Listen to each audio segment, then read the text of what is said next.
ಚಿತ್ರರಂಗದ ಹೇಳಿಕೆ ಹೇಳಿಕೆ ಬಂದಿರತಕ್ಕಂಥದ್ದು ಆ ಹೇಳಿಕೆ ಒಟ್ಟಾರೆ ವಿಚಾರಗಳ ಬಗ್ಗೆ ನೀವು ಮಾತಾಡೋದಾದ್ರೆ ಏನು ಪ್ರತಿಕ್ರಿಯೆ ಕೊಡ್ತೀರಾ? ಯಾವ ವಿಚಾರ ಸರ್? ಒಂದು ಚಿತ್ರರಂಗದವರು ಫಿಲಿಂ ಫೆಸ್ಟಿವಲ್ ನಲ್ಲಿ ಭಾಗವಹಿಸಿಲ್ಲ ಅಂತಕ್ಕಂಥದ್ದು ಒಂದು ಭಾಗ, ಜೊತೆಗೆ ಮೇಕೆದಾಟು ಯೋಜನೆಗೆ ಅಂದ್ರೆ ರಾಜ್ಯದ ನಮ್ಮ ಹಕ್ಕು ಅಂತ ಹೋರಾಟದಲ್ಲೂ ಭಾಗವಹಿಸಿದ್ದಾರೆ.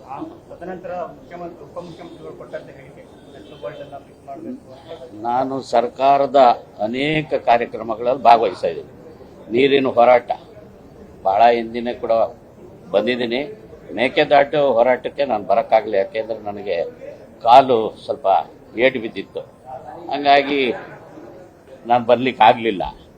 ಬೇರೆ ಯಾರ್ಯಾರು ಸುಮಾರು ಜನ ಬಂದಿದ್ದಾರಂತೆ, ಅವ್ರೇನು ಕಣ್ಣಿಗೆ ಕಾಣಿಸಿದ್ರು ಎಲ್ಲೋ ಗೊತ್ತಿಲ್ಲ, ನಿಮ್ಮ ಕ್ಯಾಮ್ರಾ ಕಣ್ಣಿಗೆ.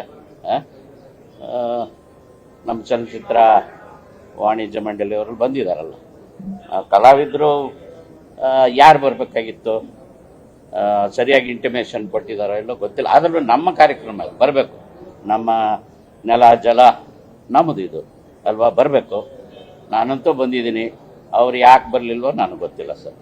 ಭಾಗವಹಿಸ್ತಾ ಇರುವಂಥ ಒಂಥರ ಚಿತ್ರರಂಗದ ಬಗ್ಗೆ ನೆಟ್ಟುಕೊಂಡು ಫಿಕ್ಸ್ ಮಾಡಬೇಕಾಗುತ್ತೆ ಅಂತಕ್ಕಂಥ ಒಂದು ಹೇಳಿಕೆ ಹೊರಬಂತು. ಆ ವಿಚಾರವಾಗಿ ನಿಮ್ಮ ಪ್ರತಿಕ್ರಿಯೆ? ಅದು ಯಾವ ಸಂದರ್ಭದಲ್ಲಿ ಆ ಥರ ಮಾತಾಡಿದ್ರು ನನಗೆ ಗೊತ್ತಿಲ್ಲ. ಫಿಲಿಂ ಫೆಸ್ಟಿವಲ್ ಇದಕ್ಕೆ ತಪ್ಪು ಅನ್ನೋ ಅಭಿಪ್ರಾಯಗಳು ಎಲ್ಲ ಬರಬೇಕಾಗಿತ್ತು, ಖಂಡಿತ ಬರಬೇಕು.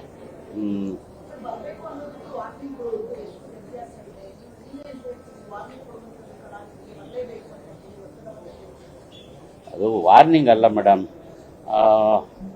ಹಿಂದೆ ಬಂದಿದ್ದಾರೆ, ಇದಕ್ಕೂ ಬರಬೇಕಾಗಿತ್ತು. ಯಾಕೆ ಬರಲಿಲ್ಲ? ಅವರವರ ವೈಯಕ್ತಿಕ ನಾಯಕ ನಟರದು ವೈಯಕ್ತಿಕ ವಿಚಾರಗಳು.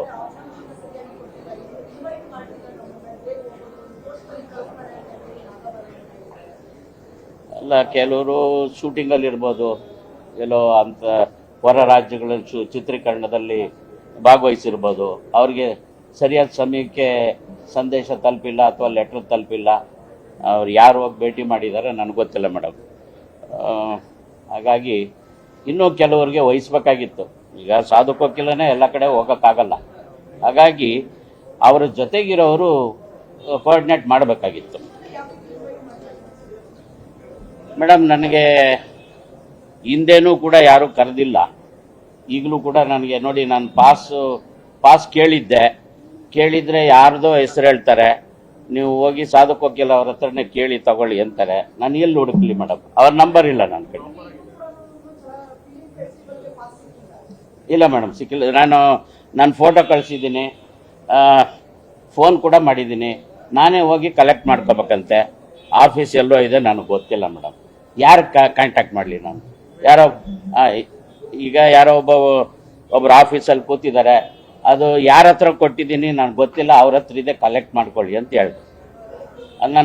ನನ್ನ ರೆಕಾರ್ಡಿಂಗ್ ಇದೆ ನನ್ನ ಹತ್ರ ಮೇಡಮ್. ಅವ್ರ ನಂಬರ್ ಗೊತ್ತಿಲ್ಲ ಮೇಡಮ್ ನನಗೆ. ಯಾರು ಕೊಡ್ತಾರೆ ನಂಬರ್? ಕೊಡಬೇಕಲ್ಲ.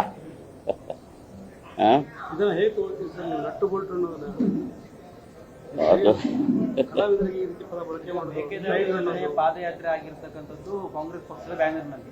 ಆ ಒಂದು ಪಕ್ಷದ ಬ್ಯಾನರ್ ನಡೆದಂತ ಕಾರ್ಯಕ್ರಮಕ್ಕೆ, ಅಂದ್ರೆ ಒಂದು ಹೋರಾಟಕ್ಕೆ ಕೆಲವೊಂದಿಷ್ಟು ನಟು ಭಾಗವಹಿಸಿ ಇರಬಹುದು ಪಕ್ಷದ್ದು ಅನ್ನುವಂಥ ಕಾರಣದಲ್ಲಿ. ಆ ಒಂದು ವಿಚಾರನ ಇಟ್ಕೊಂಡು ನಟ್ಟು ಬೋಲ್ಟ್ ಟೈಟ್ ಮಾಡಬೇಕು ಅನ್ನುವಂಥ ಹೇಳಿಕೆ ಇಲ್ಲ. ಅದು ಹೆಂಗ್ ತಗೊಂಡಿದ್ದಾರೆ? ಒಂದು ಪಕ್ಷದ ಬ್ಯಾನರ್ ನಡೆದಂತ ಕಾರ್ಯಕ್ರಮ, ಸಂಘ ಸಂಸ್ಥೆಗಳು ಕಾರ್ಯಕ್ರಮ ಪಕ್ಷದ್ದು ಅಂತಲ್ಲ, ಇದು ನಮ್ಮ ನೆಲ ಜಲ, ನಮ್ಮ ಆದರ ಹೋರಾಟಕ್ಕೋಸ್ಕರ ಅದು. ಆಮೇಲೆ ಚಿತ್ರರಂಗದ ಒಂದು ಉಳಿವಿಗಾಗಿ ಏನು ಮಾಡಬೇಕು ಅದನ್ನು ಒಂದು ಪೂರ್ವದಲ್ಲಿ ಒಂದು ಮೀಟಿಂಗ್ ಕರಿಬೇಕಾಗಿತ್ತು. ಯಾರು? ನಿಗಮ ಮಂಡಳಿ ಅಧ್ಯಕ್ಷ ಯಾರು? ಸಾಧುಕೋಕಿಲ್ಲ ಕರಿಬೇಕಾಗಿತ್ತು ಅಲ್ವೇ? ಮೊದಲೇ ಕರಿಬೇಕು. ಇದು ಮೊದಲೇ ನಿರ್ಧಾರ ಆಗಿರೋಂಥದ್ದಲ್ವಾ? ಯಾರು ತಪ್ಪು ಸರ್ ಇದು? ನಿಗಮ ಮಂಡಳಿ ಅಧ್ಯಕ್ಷರದ್ದು ಅಲ್ವೇ? ನನ್ನ ಜೊತೆಗೆ ಸರಿಯಾಗಿ ಮಾತಾಡಲ್ಲ, ಎದುರಿಗೆ ಸಿಕ್ಕಿದ್ರೆ. ಇಲ್ಲ, ನನಗೇನು ಆಹ್ವಾನ ಕೊಟ್ಟಿಲ್ಲ ಸರ್. ಎದುರಿಗೆ ಸಿಕ್ಕಿದ್ರು ಮಾತಾಡಲ್ಲ ಆತ. ಇಲ್ಲ ಮೇಡಮ್, ಸತ್ಯವಾಗ್ಲೂ ಬಂದಿಲ್ಲ.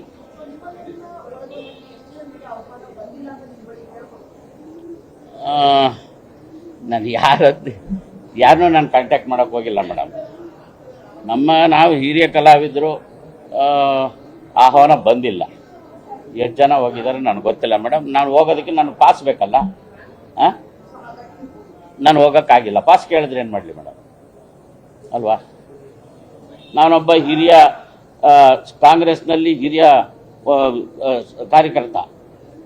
ಸನ್ಮಾನ್ಯ ಎಸ್ ಎಂ ಕೃಷ್ಣ ಅವರು ರಾಜ್ಯಾಧ್ಯಕ್ಷರಾಗಿದ್ದಾಗ ನಾನು ಅಧಿಕೃತವಾಗಿ ಕಾಂಗ್ರೆಸ್ನಲ್ಲಿ ಕೆಲಸ ಮಾಡಿರೋದು ಉದಾಹರಣೆಗಳಿದೆ ಬೇಕಾದಷ್ಟು. ಇಲ್ಲ ಮೇಡಮ್, ನಾನು ಊರಲ್ಲಿ ಇರಲಿಲ್ಲ. ನನಗೆ ಪಾಸ್ ಬಂದಿದ್ದರೆ ನಾನು ಹೋಗ್ತಾ ಇದ್ದೆ, ಖಂಡಿತ ಭೇಟಿ ಮಾಡ್ತಾ ಇದ್ದೆ. ನಾನು ಕಳೆದ ಸಾರಿ ಮೀಟಿಂಗಲ್ಲೂ ಕೂಡ ನಾನು ಕೂತೇ ಇದ್ದೆ ಇಲ್ಲೇ. ಯಾರೂ ನನಗೆ ಕರೀಲಿಲ್ಲ, ನೋಡ್ಬಿಟ್ಟು ಸುಮ್ಮನಿದ್ರು. ಏನು ಮಾಡೋಣ? ಮೊನ್ನೆ ಡಿ ಕೆ ಸಾಹೇಬ್ರೇನು ಅಲ್ಲಿ ಬಂದಿರಲಿಲ್ಲ ಅವತ್ತು, ಹಂಗಾಗಿ ನಾನು ಮಾತಾಡಲಿಕ್ಕೂ ಕೂಡ ಆಗಲಿಲ್ಲ. ಹಿರಿಯ ಕಲಾವಿದರನ್ನ ಗೌರವಪೂರ್ವಕವಾಗಿ ನಡೆಸ್ಕೊತಾ ಇಲ್ಲ ಮೇಡಮ್. ಇಲ್ಲ ಅವ್ರಿಗೆ ಯಾರು ಬೇಕೋ ಅವ್ರನ್ನ ಕರೀತಾ ಇದ್ದಾರೆ. ಅದೇ ತಿಳ್ಕೊಬೇಕು ಸರ್. ಅದೇ